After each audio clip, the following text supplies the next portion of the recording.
A dog with no name. A man with no way out. One chained in the darkness of a cold basement, blindfolded and broken. The other wandering the outskirts of town with cracked paws, carrying only the ghost of memories that once smelled like love and home. No badge on his chest, no partner at his side, no orders to follow, only instinct. And when everyone else turned their backs on Deputy Cole Harris, when the posters curled on frozen poles and the search parties went home, one forgotten German shepherd did not. He heard what others couldn't hear. He saw through shadows where others gave up. And what he did next would remind the world that loyalty doesn't vanish, and that second chances are sometimes delivered on four legs. If you believe that no hero, man or dog, deserves to be abandoned, then stay here, because the story you are about to witness may stay etched in your heart forever. Snow had fallen heavy through the night, laying a thick white blanket across the edges of Red Hollow, Montana. It silenced the roads, buried the fences, and weighed down the pines until they bent beneath the frost. The morning air bit like knives, sharp and brittle, with every breath steaming out like smoke. The sun was a faint smudge behind iron-colored clouds, too weak to warm, too tired to shine. It was the first week of January, the sort of morning when even the wind moved slow, dragging itself across the frozen fields without a howl. On the town's northern rim, past the rattling railroad tracks and the sagging wire fence of an old logging yard, stood a relic from another life, an abandoned warehouse, 3 stories tall, its red bricks flaking, its windows shattered and boarded. Rust ate through the chain-link fence that half surrounded it, and weather-beaten warning signs dangled loosely, whispering no entry to anyone who dared. It was a place people avoided, a ghost on the edge of town. Yet through that frozen wasteland padded a figure that didn't belong. A German shepherd, his body gaunt and his coat patchy with neglect, moved through the snow with a stubborn kind of purpose. Once, long ago, he had carried a name. Ranger. It had been etched on a collar now lost to the woods, a name called in a voice that would never return. Now he was only another stray drifting through Red Hollow, ribs pressing sharp against his skin, paws cracked, and eyes watchful. Ranger was about 7, though hardship aged him faster. Once he had been among the finest, trained as a search and rescue dog, disciplined, steady, a savior in storms and rubble. His coat had been proud then, black and tan gleaming beneath sunlight. Now it was dulled with grime, fur matted with snow and scars. His right ear bore a notch from a rock slide. During training, a mark of service, his amber eyes, though clouded with sorrow, still burned with a soldier's focus. But what broke Ranger wasn't disaster. It was loss. He had belonged to Officer Sarah Grady, a tall woman with steady eyes and a voice roughened by smoke, but softened with kindness. She was his handler, his partner, his home. When the apartment fire took her life, trapping her inside collapsing beams, Ranger had fought until his paws bled, dragging, pulling, refusing to give her up. But the flames had claimed her. When the department tried to keep him, he simply slipped away one night into the wilderness, carrying his grief into silence. From then on, he lived as a shadow, surviving off scraps, more memory than dog. That morning, though, something pierced the numb rhythm of survival. A sound. Not a squirrel's. Chatter, not the cry of a fox. Something lower, fragile, human. A whimper muffled beneath snow and walls. Ranger froze, ears pricking, breath steaming. The sound came again, faint but desperate. His nose quivered. Blood, sweat, fear. He turned toward the warehouse. His paws pressed silently against the snow, each step deliberate, until he reached a cracked basement window rimed with frost. He nosed close, breath fogging the glass, and looked inside. A single bulb dangled on a frayed wire, its glow stuttering against cold concrete. In the middle of the room sat a man tied to a chair, head drooping. A black cloth bound tightly across his eyes. Rope dug deep into his wrists, leaving raw wounds. His knuckles scraped bloody. His shirt was torn but still recognizable. Police issue. His badge was gone, but Ranger didn't need a badge. He had seen this face. Deputy Cole Harris, 30 years old.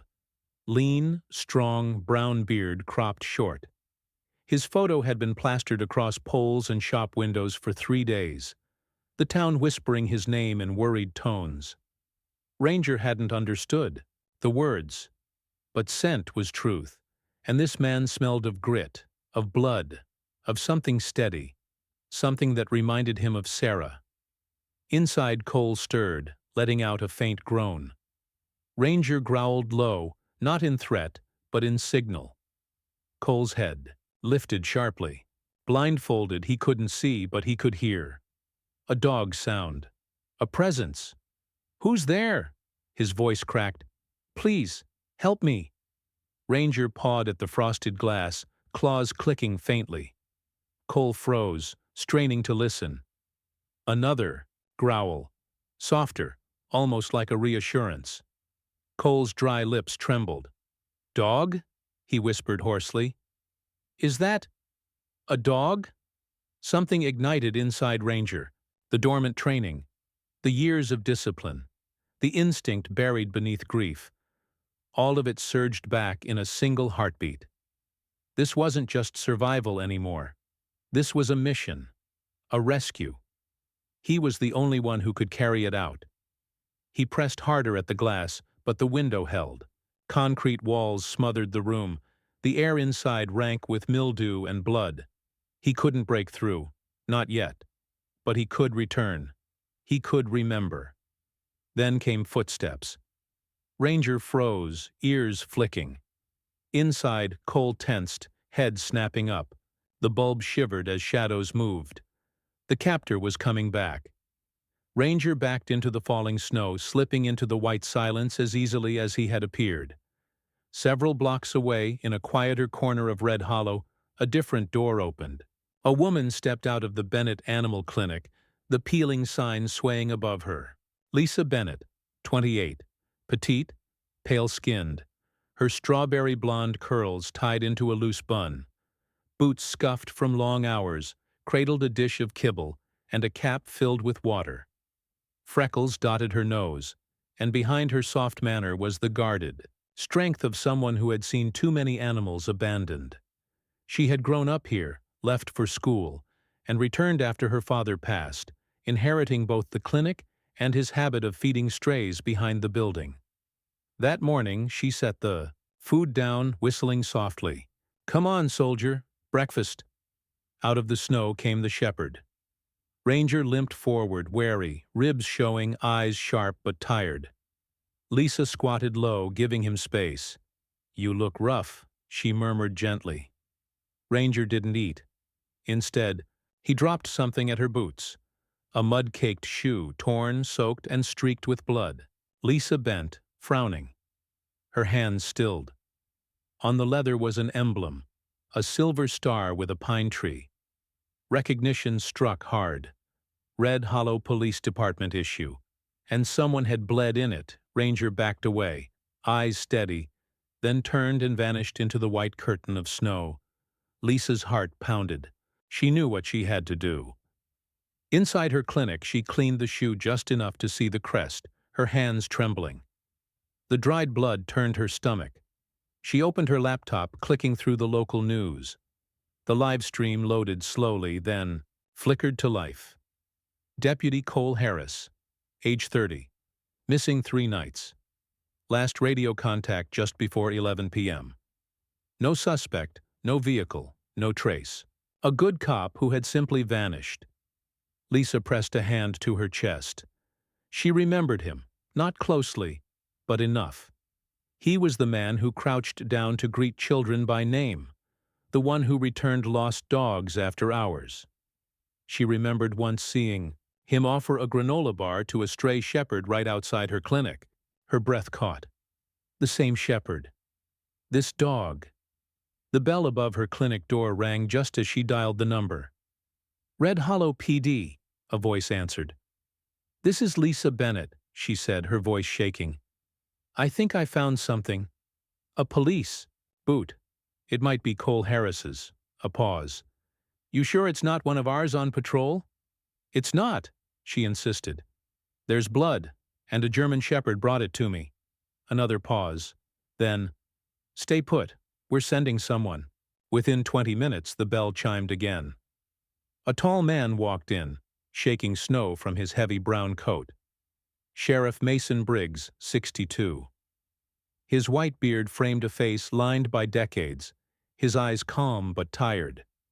A man known for his silence, his slow thinking, and the weight of decisions carried over coffee mugs and long nights. He peeled off his gloves and studied the boot Lisa held out. "You said a dog brought this?" She nodded. "German Shepherd. Male. Malnourished. Scar on the right. Ear, limped, but focused, like he knew what he was doing." Briggs turned the boot over slowly, fingers tracing the lining.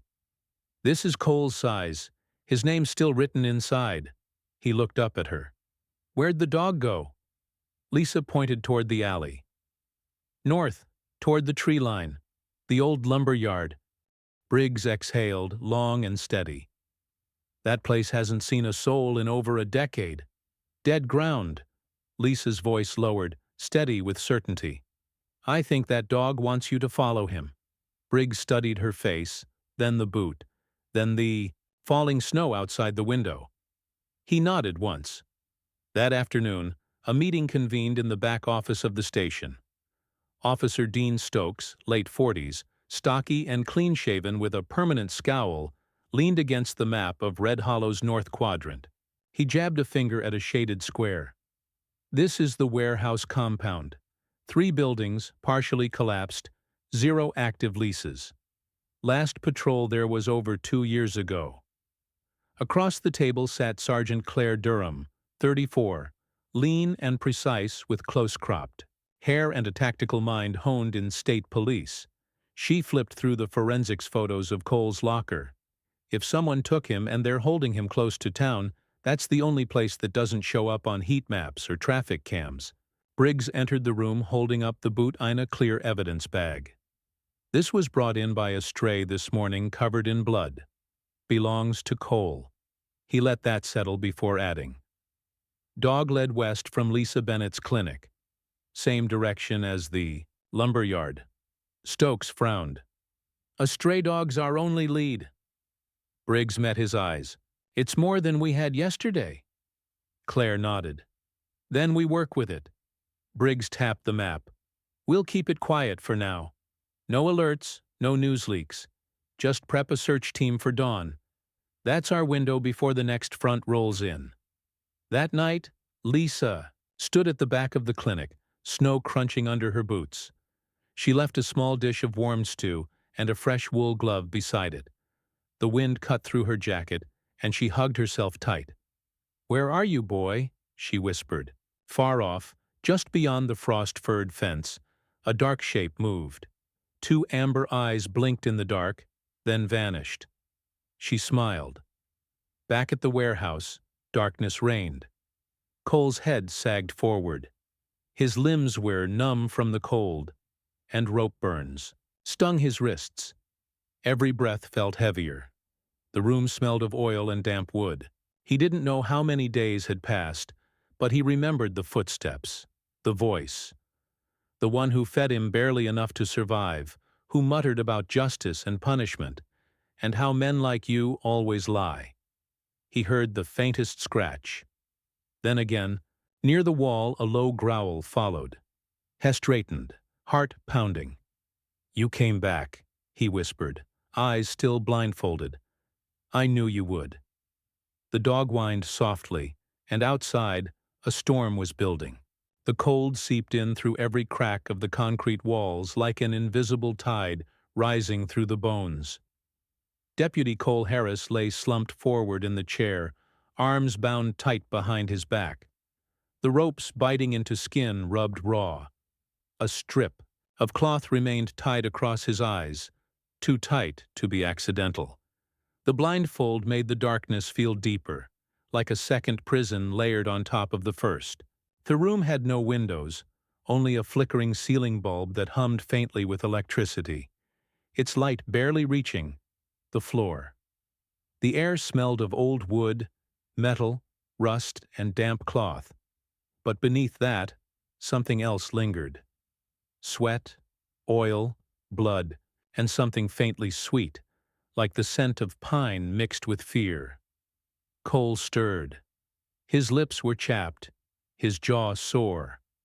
A part of him had stopped counting the hours or days. He wasn't sure anymore. The last memory he had before waking here was the sound of tires on gravel and the sudden violent jolt when something struck the side of his cruiser. Then pain, then black. A sound broke through the stillness. It was soft, too soft to be human. Nails clicking lightly against concrete. Then a soft exhale, warm and close. Cole stiffened. "Is someone there?" he croaked, voice brittle from thirst. No answer, just a presence. Something close, watching. Then he felt it. A warm tongue against his wrist. Quick, careful, deliberate. Cole gasped and jerked in surprise. "Wait. Hey, dog." His words came out and uncertain. He held still, heart hammering. The tongue came again, this time licking gently at the rope as if testing it. Cole went completely still. He knew that kind of behavior. It wasn't wild. It wasn't panicked. This was training. This was deliberate. Another sound followed, the soft grind of claws against the cement as the dog repositioned. Cole felt fur brush, his leg, and then something nudged the blindfold. Teeth soft but firm. They caught the edge of the cloth. The knot had been tied badly. Slowly, carefully, the pressure increased. And suddenly light. Dim, pulsing, hazy light. But enough to make Cole recoil and squint. His vision burned with the sudden contrast, and everything swam for a moment. But when his eyes finally adjusted, he saw him. A German shepherd. The dog was lean but powerful, his black and tan coat matted with mud and snow. The fur along his spine ragged from exposure. He had a visible limp in his rear leg, and his ears were nicked. His eyes, though, were alert and bright, a deep amber ringed with old sadness. He looked like he had seen too many winters alone. Cole choked back emotion. Where did you come from, boy?" The dog just stared at him, ears perked. Then he patted forward and sniffed the rope at Cole's feet. "Smart," Cole whispered. "You trying to help me out of this?" The shepherd didn't respond. He merely circled once, then sat beside Cole with military stillness as if guarding him. Back at the Red Hollow Police Department, Sergeant Claire Durham stood in the tech room staring at a paused video frame. She pointed at the screen there. Rewind 5 seconds. Officer Matt Reyes, the department's newest recruit, a 26-year-old with a wiry frame, dark-rimmed glasses, and a degree in digital forensics, tapped a few keys. He had a calm, precise demeanor, often quiet unless prompted, and spoke with a low, thoughtful cadence. "That's the shepherd again," he said. At same time, Frame Lisa mentioned, "He's crossing County Road 12 carrying something." Claire leaned in. "Can you zoom in?" The grainy image adjusted. In the shepherd's mouth dangled a single boot, clear tread, dark leather, blood along the collar. "That's Cole's," she murmured. Reyes tapped the timestamp. This was 4:47 a.m. yesterday, roughly 90 minutes before Lisa Bennett reported it. Claire crossed her arms. So, the dog found Cole first. Briggs entered the room at that moment, snow still clinging to his shoulders. "What are we looking at?" Claire pointed. "Evidence. That dog's not just scavenging. He's leading us." Briggs studied the screen, then looked at the wall map. That intersection's a mile southeast of the old lumber compound. Matches her story. Sir Reyes said, I dug into archived K9 files. There was a shepherd that fits the physical description, former search, and rescue. Name was Ranger, partnered with Officer Sarah Grady before she died 2 years ago. Briggs tilted his head. That the dog that went missing after the fire? Reyes nodded. Records say Heron off during the funeral week, never seen again. Claire added, if that's him, he didn't forget how to save people. Briggs looked back at the monitor. Prep a drone unit. If he's out there again tonight, I want eyes. Meanwhile, back at the warehouse, Ranger stood, ears twitching. He had heard something. A vibration in the floor, a creak above. Someone was coming. Cole stiffened. What is it? He whispered. Ranger let out a low growl and moved toward the door. His body lowered into a defensive crouch, hackles raised. Cole's heart pounded. You should go, he murmured. Get out of here before he sees you. But Ranger didn't move. He stayed. The footsteps stopped just outside the door. Then a scraping sound, a metal latch being slid. Then silence. Cole barely breathed, but the door didn't open. Whoever it was, they had changed their mind for now. At the edge of town, Lisa returned to the back of the clinic, checking the food bowl she'd left. Empty. She smiled faintly, then noticed something, new in the snow, a paw print, and beside it, a drop of blood. Her smile faded. She turned and walked quickly back inside. The flickering light bulb swung gently overhead, casting dancing shadows on the damp concrete walls. Deputy Cole Harris blinked, hard against the dim illumination, pupils adjusting slowly after hours, maybe days of forced darkness. The rough cloth that had blinded him now lay slack around his neck, gnawed through with quiet determination by the dog who now sat directly in front of him, upright and alert. The German shepherd's eyes were a deep, soulful brown, ringed in amber, and heavy with memory. They didn't flinch, didn't search for approval. They simply watched, loyal, steady. Ranger had chosen him. For a moment, Cole forgot the ropes burning into his wrists, the ache in his back, the numbness in his legs. All he could focus on was the dog's presence, how familiar it felt. Despite never having met him, he let out a long, shaky breath. Thank you, he whispered, voice dry and hoarse. You got me seeing again. Ranger tilted his head, ears twitching. Then he moved. With sudden urgency, the dog padded toward the door of the basement chamber and let out a low, sharp bark. Then another, louder, echoing down the cement hallway beyond. His tail stood stiff, every muscle tense. He was calling for help. Cole sat up straighter in the chair. You trying to call someone? Hesked, voice trembling with new hope. Smart boy. Keep doing it. Ranger barked again, the sound resonating off the walls. At the Red Hollow Police Department, Lisa Bennett stood in the narrow hallway outside the tech office, her coat damp from melted snow. She held a thick manila folder in her arms and a soft frown on her face. When Sergeant Claire Durham stepped out to greet her, Lisa handed over the file. I dug through my old records, Lisa said. Eddie, photos, notes, intake forms. This is everything. I had on a dog that matches your stray black and tan shepherd, male, about 7 years old. Trained responses, left ear scar, minor hip imbalance in the right rear leg. I used to treat a dog just like him. Name was Ranger. Claire scanned the documents, nodding slowly. We've had him identified through K9 records.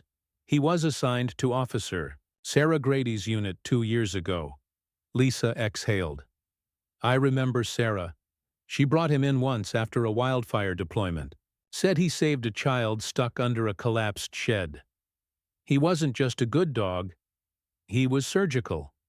Claire's expression softened. She died in that apartment collapse, right? Lisa nodded. He disappeared the day of her funeral, just vanished.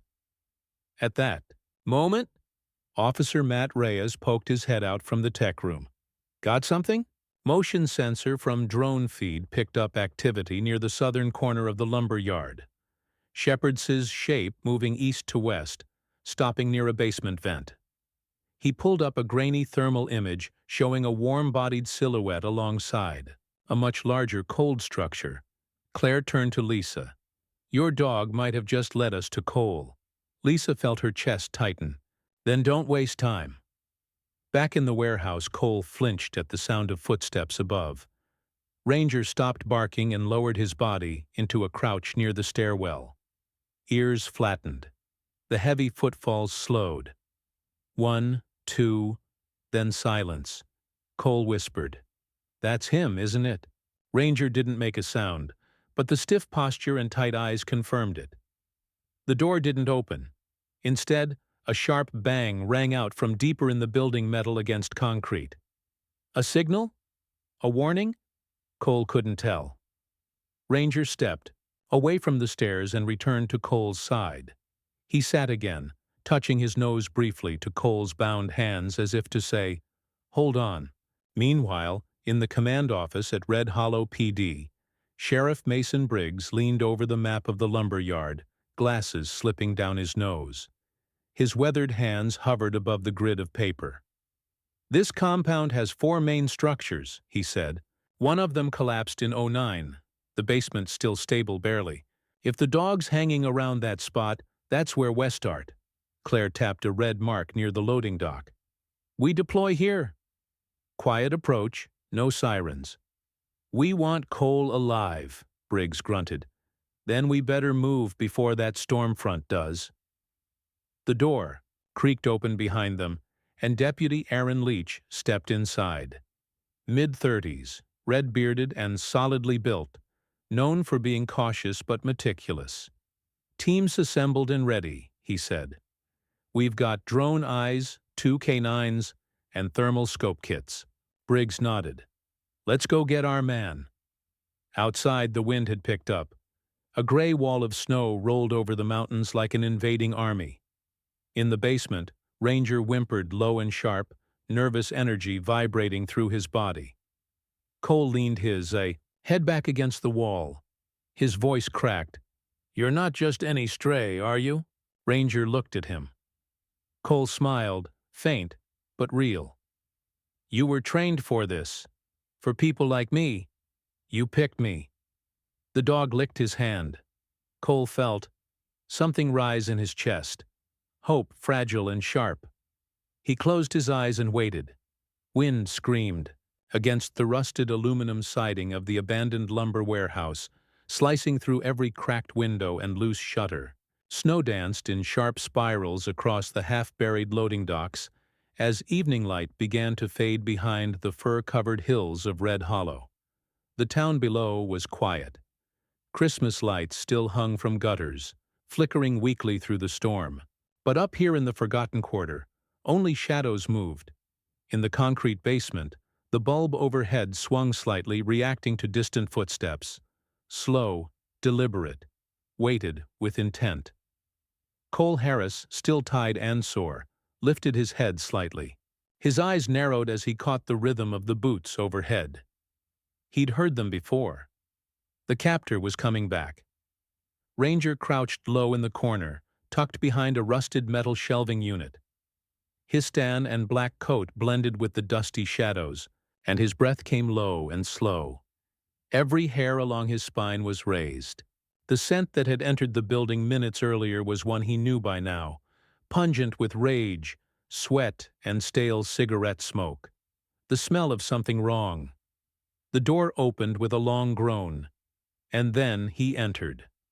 Ray Morton, late 50s, heavy, set with hunched shoulders and deep-set eyes, stepped inside holding a flashlight and a tray of food. His jeans were oil-stained and his flannel coat frayed at the sleeves. He had a disheveled beard and thinning black hair slicked back, a long scarring down his left jawline. An old injury from his security days. Once a night guard at a mental health facility, Rai had a history. Assault, unstable behavior, and multiple accounts of threatening behavior toward coworkers. His dismissal had come after a breakdown, but he'd faded into the outskirts of Red Hollow, living in trailers, taking odd jobs, and collecting strange grievances. Now he stood in front of Cole, eyes scanning his face with unreadable intensity. "You sleeping?" Rye asked, setting the tray down. "Bet you're hungry, deputy. I've been generous, haven't I?" Cole said nothing. His throat burned, and he knew better than to provoke.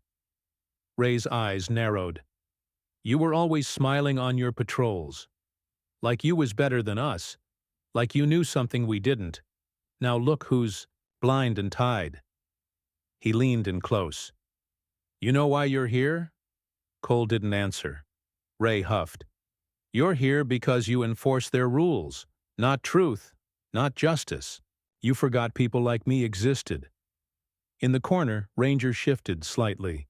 His body trembled, not with fear but with restraint. His amber eyes locked on Ray's belt where a box cutter hung in a leather pouch. Ray stood again, walking slowly around. Cole. "Funny how folks forget the quiet ones, but I never forget." He circled toward the back of the room, muttering something under his breath. That's when Ranger moved. Silent as vapor, he crept along the far wall, placing each paw with surgical care. Rye didn't see him. Outside, the snowstorm had eased to a soft flurry, though clouds still bruised the sky. Just beyond the fence perimeter of the lumber yard, two unmarked SUVs sidled with lights off. Inside, Sheriff Mason Briggs crouched over a handheld tablet, watching. Thermal feedback from the drone unit. His brow was furrowed beneath his wool-lined cap, breath visible in the cold air. To his left stood Sergeant Claire Durham, bundled in tactical gear, a short-barreled rifle slung across her chest. Her boots were silent on the frozen ground, and her gaze never left the building. "We've got movement in the basement again," she said. "Warm body just entered. Larger build, likely male." Briggs nodded. "That's him." Deputy Aaron Leach, red-bearded and calm under pressure, stood further back, directing officers with hand signals. "East access door is still sealed," he reported. "But we found A-trail boot prints and paw prints coming from the slope by the old loading ramp. Dog and man could be our stray and Cole." Briggs adjusted his radio. "Team Alpha holds. We go on my mark. No gunfire unless fired upon. We want Cole breathing." Claire's voice was steel. "Copy that."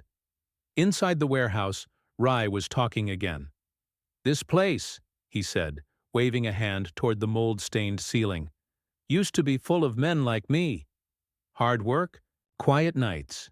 Nobody cared. Then they shut it down. Sent us home with nothing but a pat on the back. You know who didn't lose their job?" He leaned in close again. Your kind." Ranger stepped one paw forward.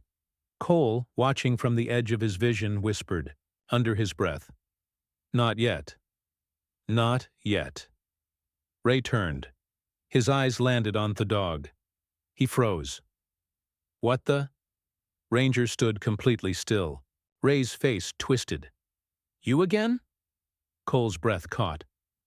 Ray stepped forward slowly, reaching toward his belt. "I thought I saw you last night."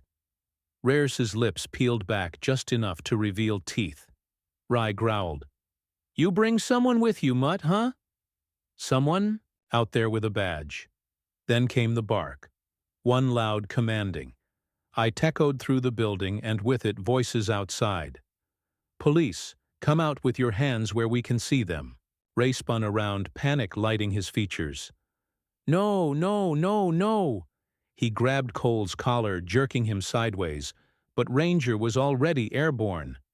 He struck Ray full in the chest, teeth aimed not to maim, but to disarm.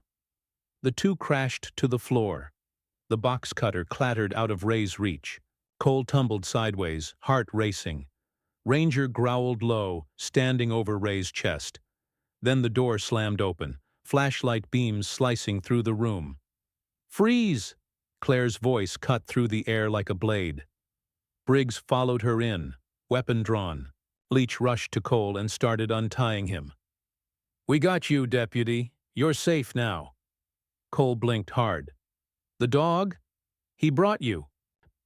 Briggs looked at Ranger, still standing guard over Ray, whose arms now lay limp at his sides. "Good boy," he murmured. The scent of antiseptic hung thick in the air, mingling with the sterile brightness of the hospital room. It was quiet, save for the beeping of machines and the occasional crackle of the overhead speaker announcing visiting hours. Cole Harris stirred under the thin blanket, his right arm bandaged at the wrist and IV lines running from the crook of his elbow. The dull ache in his ribs reminded him of how close it had come. How close everything had come to ending in that cold, rotting basement. But more than the bruises or the hunger, it was the silence that rang loudest now. The silence left, behind by the absence of the dog who had saved his life. A knock came at the door, followed by the creak of it opening. Sheriff Mason Briggs entered, snow still caught in the creases of his long brown coat. His weathered face bore the lines of another sleepless night, and his gray eyes carried something softer than usual. Ash approached the bed. He was followed by Sergeant Claire Durham, her posture as straight and composed as always, though the tightness around her mouth suggested lingering adrenaline. "Morning, Deputy," Briggs said, pulling a chair closer. "How are you feeling?" Cole pushed himself upright. "Slightly, like I went 10 rounds with a wood chipper." Claire smiled faintly. "Good means you're still yourself." "Ray?" Cole asked, already guessing the answer. "In custody," Briggs replied. "He's not talking much, but we've started piecing things together." "He mentioned someone," Cole said, voice lower now, said, "He bought a replacement." "He wasn't acting alone." Claire nodded. "He said something about a man in a white van. Said the man promised him a child who could replace Jessica." "Jessica?" Cole asked. "His daughter," Briggs answered, "died 3 years ago in a car crash. Lost his wife the same day. Looks like he never came back from that." Claire added, "He's not stable enough to be our mastermind. And if someone else really handed you over, we're dealing with something bigger." Cole let that sink in. Then, after a pause in the dog, Briggs shook his head. "Gone.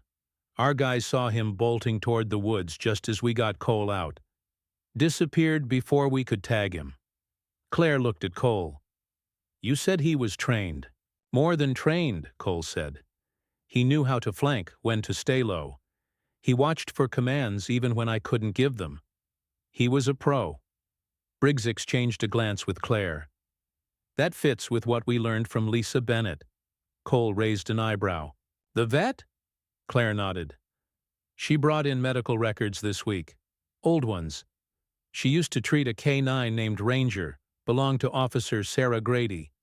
"Sarah Grady?" Cole whispered. "I remember her. She died in the building collapsed 2 years ago. Ranger disappeared after her funeral." Briggs said, "No one's seen him since until now." Cole leaned back, the truth settling heavily into his chest. Then he didn't just survive. He remembered who he was. Across town, the windows of Lisa Bennett's small cabin fogged with the steam of a boiling kettle. The place was warm and cluttered. Lived in books stacked along low shelves, a wool blanket draped over a threadbare couch. At the foot of it sat a blood-stained fleece pad folded with care. Lisa knelt beside it now, gently scrubbing the dried smear of red with a wet cloth. She didn't cry. Lisa wasn't the crying kind, but her movements were slow and reverent. Ranger had lain here once, just 2 nights before bringing the boot to her. She remembered the way he had watched her, not like a stray, but like someone who understood the space he entered. He hadn't begged. He'd waited.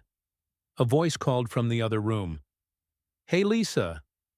It was Danny Farrow, her neighbor and longtime friend, 40s, bearded with a wiry frame and soft eyes, often seen in grease-streaked overalls from his auto repair shop.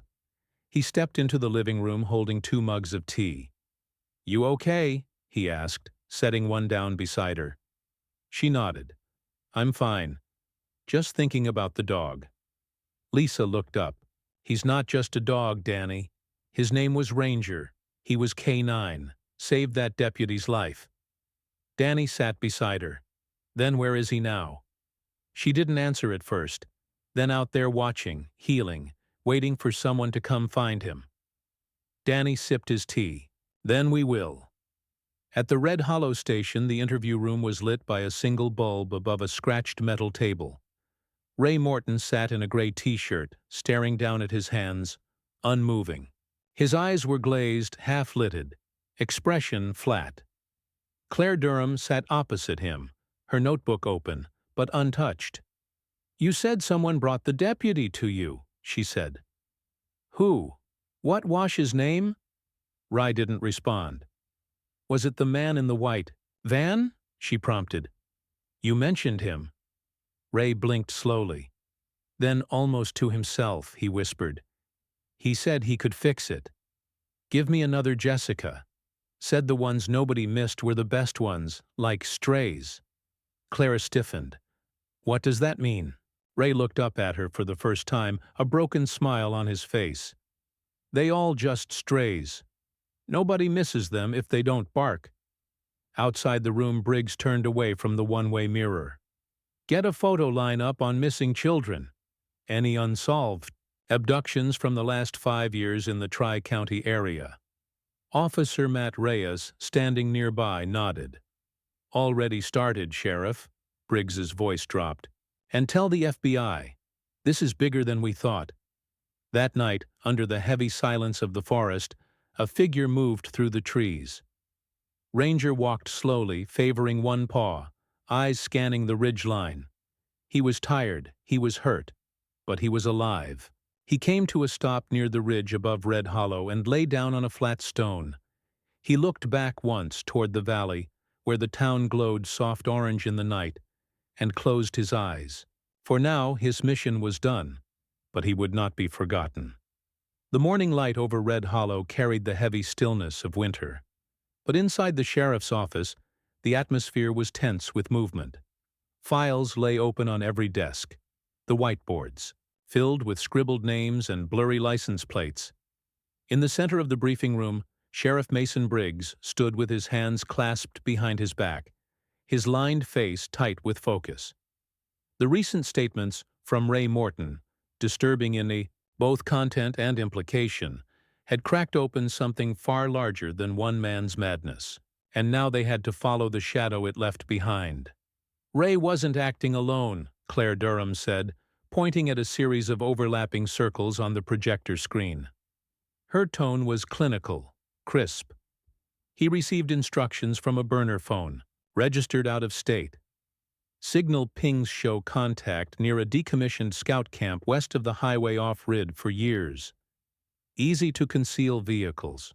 Beside her, Agent Mike Hanley, mid-40s, clean-cut with close-cropped gray hair and a no-nonsense demeanor, nodded. Hanley had arrived from the FBI's missing persons unit the night before. His suit jacket never seemed to wrinkle and his steel blue eyes missed nothing. "Our intel cross-referenced similar cases, same Mo victims marked as invisible runaways, addicts, isolated residents, or people like Cole. This isn't random," Briggs frowned, rubbing the side of his jaw. "And the van confirmed sighting near Cold Pine. Scout camp 3 nights ago," Hanley replied. "Trail cam showed it parked along the tree line. Driver not identified, face covered. Vehicle registered under a fake ID. Do we have probable cause for surveillance?" Hanley's response was simple. "We already started." Elsewhere in Red Hollow, Lisa Bennett crouched at the edge of the woods behind her clinic. She wore a heavy plaid coat, gloves too big for her fingers, and snow-stained jeans. Her expression was intent as she pinned another scrap of flannel to the branch of a low fir tree. It fluttered faintly in the breeze. A few feet away, Danny Farrelline, wind be burned, bundled in layers of oil-stained canvas, unpacked a sealed container of cooked chicken into a shallow tin dish. "This the last one?" he asked.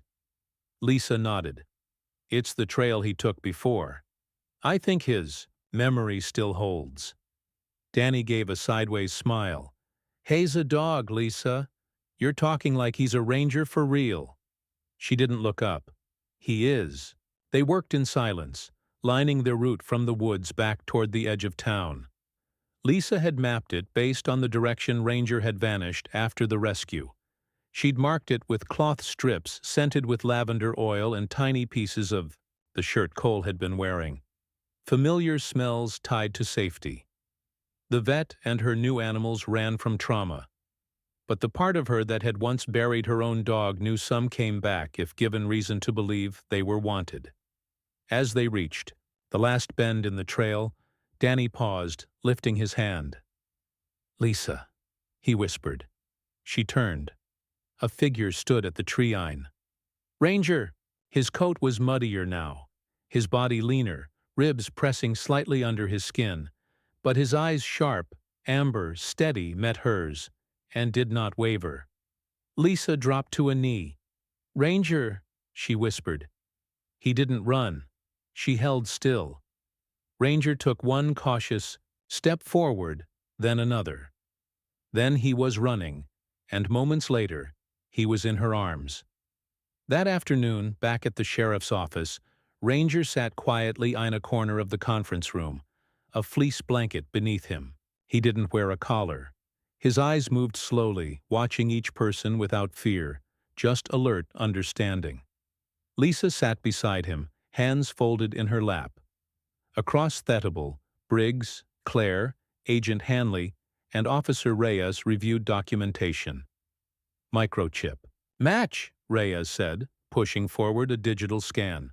"Registered as K9RG17, call name Ranger, deployed under Officer Sarah Grady, deemed MIA 2 years ago." Claire looked toward the dog, and somehow he never forgot who he was. Hanley added, "Dogs like this don't revert easily. They either break or keep going." Briggs leaned back in his chair. "He didn't just keep going. He brought one of ours home." Lisa reached out and gently rested her hand on Ranger's back. He didn't flinch. "That's why I'm asking to keep him for now," she said. "At least until you decide what happens next." Briggs nodded. "Done, but I want them accessible. He's not just a witness. He might be our best lead." Later that evening, Cole. Harris walked up the steps of Lisa's porch, still in his hospital clothes, a fleece-lined jacket over his shoulders. He moved slowly, favoring his left leg, but there was a steadiness to him that hadn't been there before. Lisa met him at the door, ushering him inside. "He's in the back," she said. Cole stepped into the living room. Ranger lay near the fireplace, dozing. As Cole approached, the dog stirred, lifting his head. For a long moment they just looked at each other. Cole knelt despite the strain. "Hey," he said softly. Ranger pushed himself up, padded forward, and rested his head against Cole's chest. Lisa watched from the hallway, her eyes warm but distant. She let them have their moment. When Cole finally stood again, he looked at her. "He remembers, I know," she replied. They sat on the couch. Lisa pulled a blanket over her knees. "Did I ever tell you I had a dog once?" she said after a pause. "When I was 19. Lab mix. Smart, sweet, saved my life in a fire, but the smoke took him. I think I never stopped looking for him in every animal I treated after that. But Ranger, he feels different. Like something came back." Cole nodded. "Maybe he's not just here to help me. Maybe he's here to finish what Sarah started." And neither of them spoke, for a while. Outside, the snow began to fall again. But inside, for once, the silence didn't feel cold. The sun crested over, the pines of Red Hollow with a brilliance that seemed almost ceremonial, burning the frost from rooftops and setting the windows of the sheriff's office aglow. Inside, a quiet urgency buzzed through the hallways. Agent Mike Hanley stood at the center of the operations room, one hand resting on the edge of the map code table. "It's happening today," he said, voice low but steady. Coordinates locked. 2 hours before. The handoff. Sheriff Briggs, grayer now than just weeks before, gave a sharp nod. Everyone's briefed. No mistakes. In the corner, Ranger sat alert, ears pry-cricked, gaze fixed on the projection of the wooded scout camp where the white van had last been spotted. Though the dog made no sound, his presence felt like a heartbeat. In the room, calm but electric. Beside him, Cole Harris, still in recovery but upright, rested his hand lightly on Rares's back. "He's ready," Cole said quietly. The road into Cold Pines was cloaked in silence, snow-muffled tires and footsteps alike. The FBI tactical team, clad in charcoal gear, moved like shadows between the trees. They weren't the only ones. Ranger led them nose to the ground, navigating scent trails invisible to the human eye. Behind him, Cole walked with measured steps, his breath ghosting in the air. Though still on leave, he'd been granted special approval to accompany the team. Ranger had responded only to him in training simulations, and no handler could replace what had been forged in that warehouse days ago. The team reached a clearing. Parked beneath a collapsed wooden structure was the white van. Hanley raised a fist. The team halted. Cole crouched beside Ranger, who was tense, tail stiff and head tilted, ears twitching at sounds Cole couldn't hear. Then, with a soft growl, Ranger moved forward, weaving behind crates, pausing only to check the air. A door creaked. A man stepped out of the van, tall, wiry, his face obscured by a ski mask. He carried a clipboard in one hand, his other shoved deep in his coat pocket. Ash moved toward a stack of pallets. Another figure emerged, shorter, broader, clearly armed. Hanley's voice crackled softly over the radio. "Hold." But Ranger suddenly veered left toward the back of the van. He stopped at the rear door and barked once, sharp and deliberate. Cole's blood ran cold. That bark wasn't an alert. It was a warning. Hanley gave the signal. The team surged forward. The taller man spun, dropped the clipboard, and reached for his waistband, but he was too slow. Within seconds, both suspects were disarmed, cuffed, and face down in the snow. Hanley yanked open the back doors of the van. Inside, curled in opposite corners, were two children, a girl and a boy, no older than 9. Their wrists zip-tied, faces pale but conscious. The boy whimpered. The girl just stared wide-eyed until Ranger leapt into the van, lay between them, and licked the boy's cheek. The tension cracked. The girl sobbed. The boy reached out trembling and touched Rares's fur. The news broke within hours. Helicopters circled Red Hollow. The rescue footage grainy, trembling. Reels showed Ranger climbing from the van, children clinging to his neck, and agents streaming in behind. National anchors spoke his name like it was a legend. But back in town, things moved quieter. Cole sat beside Sheriff Briggs on the station, steps watching as Lisa arrived in her pickup. She wore a dark green parka, her auburn hair braided back, a subtle smile tugging at her lips. In the passenger seat, a tote of dog blankets and a cooler of food. Ranger trotted out to meet her and sniffed the tote approvingly. "He likes salmon," she teased. "Now you tell me," Cole replied, rising to greet her. Briggs stepped forward, clearing his throat.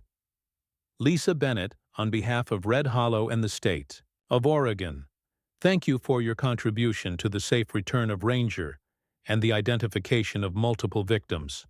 Lisa gave a modest nod. "I just fed a stray." Briggs shook his head. "No, you fed a soldier." That weekend, in the grassy lot behind the sheriff's office, a small platform had been set. Folding chairs arranged in neat rows. The wind was cold, but the sun stayed bright. It was not a formal event, but the people of Red Hollow came anyway. Shopkeepers, students, firefighters, old women with wool scarves and war medals. At center stage stood a new badge, not a metal one for a man, but a collar tag engraved with the K9 seal. It read, "Ranger Red Hollow Sentinel." Cole stepped forward, in full uniform for the first time since his return. Though his stride still carried a limp, his spine was straight. He knelt before Ranger, and with steady hands affixed the tag to the dog's collar. "Do you accept the call to serve again?" he said softly, more ritual than question. Ranger barked once. Applause broke out. From the crowd, Lisa wiped her cheek and said under her breath, "That's my boy." In the months that followed, Ranger walked every beat beside Cole. He wore his vest again, this time without scars beneath it. Children in town waved when they saw him. Locals left dog treats by the station door. When the night shift grew long and the woods grew cold, Ranger didn't flinch. He was back, not as a stray, not as a ghost of a lost partner, but as a guardian with a new vow. And Lisa, she opened the Second Chance Project, a training program for stray dogs with potential. Many pulled from shelters or rescued from abuse. Ranger was the face of the program. Every Saturday, Cole brought him to the field for demonstrations and the kids came running. They called him the Sentinel now. Not just for what he'd done, but for what he still stood watch over. Sometimes God doesn't send angels with wings. He sends them with fur, forepaws, and a heart that refuses to give up. Ranger was once lost, a forgotten soul wandering through darkness. But even in the shadows, God lit a path. That path led him not only to save others, but to be saved himself. His journey reminds us that no matter how broken we are never beyond redemption. There is a purpose waiting, even for those the world has turned away. In your own life, never underestimate what kindness, patience, and faith can awaken. You may not wear a badge, but your love might be the very miracle someone else is praying for. If this story touched your heart, share it with someone who needs hope. Comment, "Oh men," below if you believe every soul, human or animal, deserves a second chance.